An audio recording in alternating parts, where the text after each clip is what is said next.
rate housing and private control. You can really trace the gentrification in West Louisville back to Gil Holland's investment in Portland beginning in about 2013.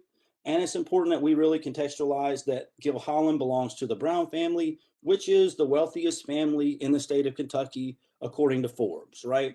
And so what happens with speculative capital doesn't like to exist on its own. What it really likes is to be protected and buffered by public capital. It really wants our money, right? So it wants to be subsidized and it wants to be protected.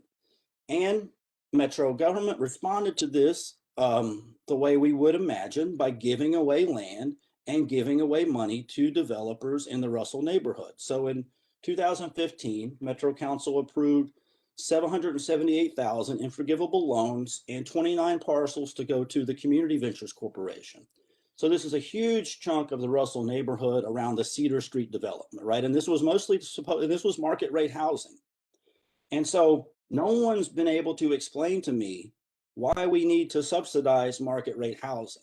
And so what we have in Louisville is, this is not the private sector leading gentrification. It's really a government initiated gentrification. It's a publicly led gentrification.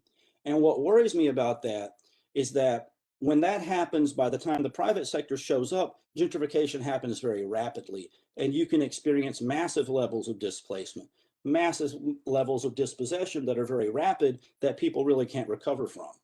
And so we gave away all this land to Community Ventures. We turned around in 2019 and made another $1 million available. Half of that was forgivable. These houses that were supposed to be market rate were supposed to be between 80,000 and 150,000. Some of these homes are already for sale for 175,000, and they're continuing to go up. And so I'm going to talk about this a little bit later, but what I would like to offer this committee is an alternative to this,